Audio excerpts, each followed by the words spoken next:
Have you ever heard the legend of the Earth Goddess coming down to the mortal realm to steal watermelons? It all happened on a scorching summer afternoon. The sun beat down so mercilessly that smoke practically rose from the cracked earth. The local guardian deity, the Earth Goddess, found her throat so parched it felt like a burning fire. With a flicker of her divine power, she transformed herself into a frail old woman in tattered clothes, leaning heavily on a walking stick, looking for a crisp slice of melon to quench her thirst. The first stop, Mrs. Fancy's patch. She first hobbled over to a lush, vibrant green patch. The owner, Mrs. Fancy, sat shaded in her fine silk dress, lazily enjoying a cold slice. The old woman rasped in a weak, dry voice, "Dear lady, my throat is burning. Could you spare a small piece to quench my thirst?" Mrs. Fancy rolled her eyes in disgust. She carved off a bit of tough, useless rind and tossed it into the mud. "Here, take it. Just don't dirty my field," she sneered, spitting on the ground in contempt. The second stop, Lord Moneybags' field. Sighing softly, the Earth Goddess moved on to a massive, grand estate patch. The owner, Lord Moneybags, sat with his massive belly propped up while servants fanned him. The old woman bowed respectfully.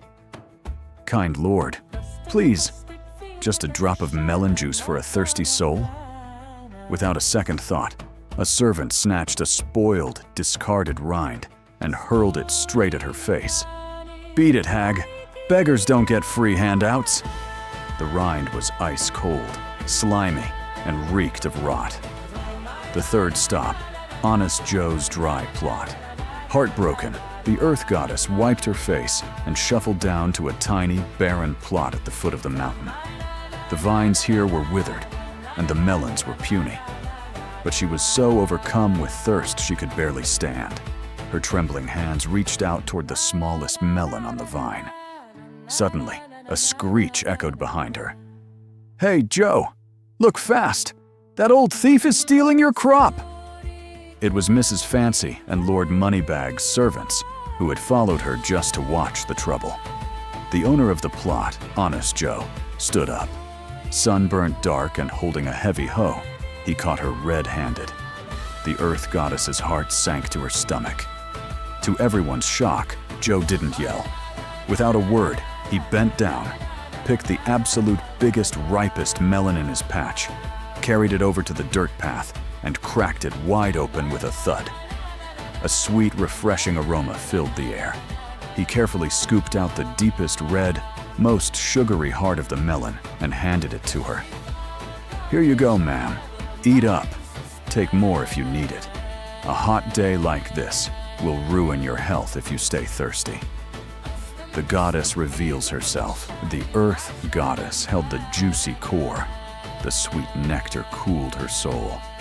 As soon as she finished and wiped her mouth, she tapped her foot, and a cloud of brilliant white smoke erupted. When the smoke cleared, the ragged beggar was gone. Standing in her place was the majestic Earth Goddess, holding a golden dragon-head staff, her face glowing with divine light and radiating a golden aura. Mrs. Fancy and the servants fell to their knees, trembling in pure terror. The goddess's face turned stern. She pointed her dragon staff at Mrs. Fancy's lush field. "Your melons may look pretty on the outside, but their heart is pure bitterness."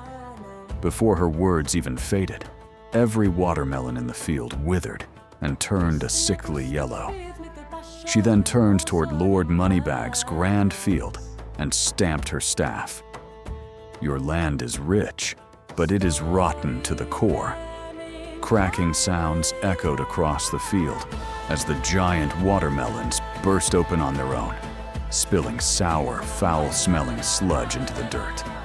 Finally, she turned with a warm smile to the bewildered Joe. "A sweet melon comes from a sweetheart. From this day on, every melon grown in your dry soil will taste like pure honey." With a light tap of her staff, a ray of golden light sank deep into the earth. As her figure slowly faded into the breeze, her voice echoed through the air. Sweet or bitter, a person's true heart might fool the eyes of men, but it can never fool the tongue of the Earth Goddess. The moral of the story: from that day on, Mrs. Fancy and Lord Moneybags' fields went completely barren. Meanwhile, the tiny, dry plot belonging to Honest Joe produced the sweetest, most famous watermelons in the entire land. As the locals always say, kindness always brings its own rewards. Live with a good heart, because heaven is always watching.